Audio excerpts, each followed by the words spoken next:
Santa Muerte. Santa Muerte is like a special lady in Mexican beliefs. People think she's powerful and can help them with different things.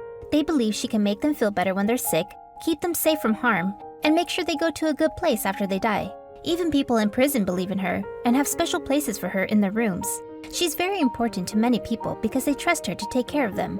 Shinigami. In Japanese culture, Shinigami are often depicted as mysterious figures with the power to bring about death. Some stories portray them as assistants to the gods of death, carrying out their duties with solemnity. Others depict them as malevolent beings, lurking in the shadows and causing harm. Despite their ominous reputation, some interpretations suggest that Shinigami can also act as guardians, guiding souls to the afterlife.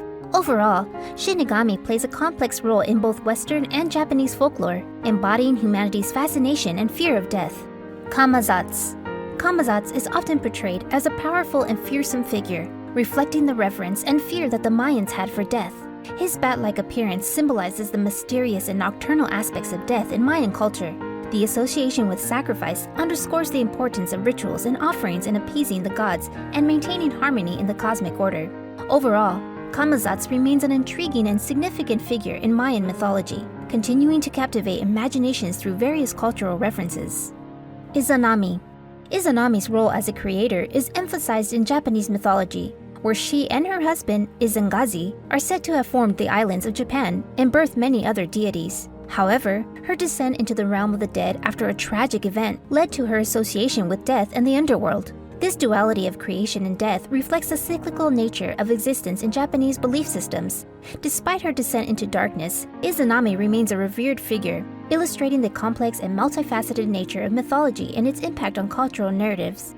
Anubis. Anubis is a big deal in ancient Egyptian mythology because he's the god of death and the afterlife in the underworld. He is usually shown as either a dog or a man with a dog's head.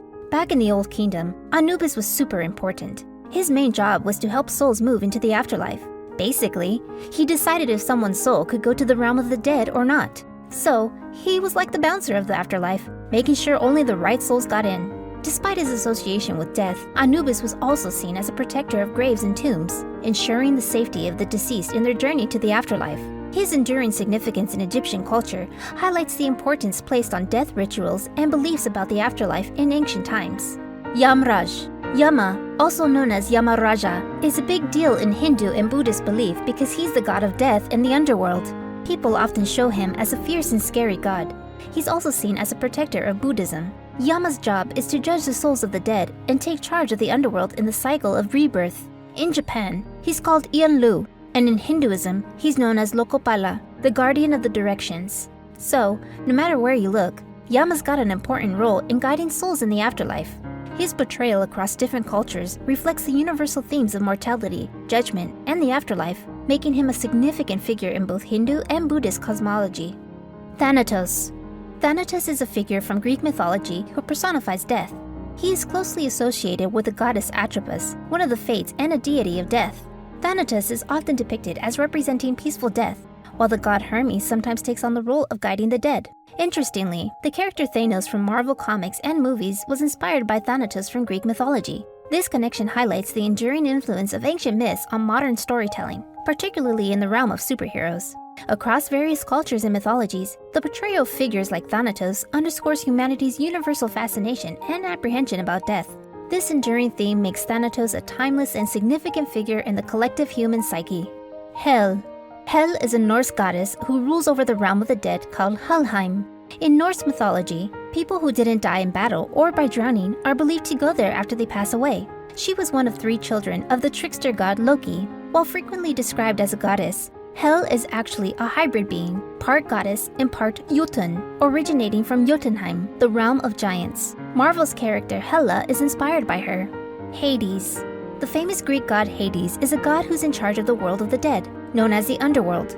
He's the eldest son of Cronus and Rhea, and together with his brothers Zeus and Poseidon, they beat the Titans to become rulers. In his realm, Hades reigns supreme, commanding his retinue of loyal aides who dutifully carry out his every decree. Even though he's not exactly evil, he's usually shown as calm and not too active. Azrael. Azrael is known as the angel of death in some religions, namely the Islam and Christian beliefs. He helps souls move on after they die. People say he carries a special scroll that keeps track of everyone's fate. writing their names when they're born, and erasing them when they die. He is often described as having 4 faces, 4,000 wings, and a body full of eyes and tongues, as many as there are people on earth. Mahakali. Mahakali is the Hindu goddess of time and death. In her iconic representation, Mahakali is depicted with 4 arms, each bearing symbolic objects: a curved sword, a trident, the severed head of a demon, and a bowl or skull cap to collect the blood flowing from the decapitated head. She's closely connected to Shiva and helps make sure everything stays in balance in the universe. People who follow her believe she brings both death and freedom, and they think they can beat death if they worship her. Lucifer. Lucifer Morningstar is famous for being the heavenly accuser and bringing death into the world. In Christianity, he's the devil, sometimes called Satan. People think of him as a fallen angel with control over the underworld and many demons. He's a big deal in hell, especially in the East, and is known as the bringer of light and the morning star. Washiwata Mara. In Buddhism, Mara is connected with death, rebirth, and desire. He holds immense authority, reigning supreme in the highest celestial realm and exerting dominion over the pantheon of gods. At times showing mercy, at times showing severity, he assumes the role of a judge for those who follow the path of wrongdoing. Mara is the opposite of Buddha, opposed to the pursuit of enlightenment. Mara stands as a guardian of cosmic equilibrium, ensuring the scales of fate remain balanced. Mara, the divine judge, reminds us to choose what's right and leave behind a good legacy. Subscribe.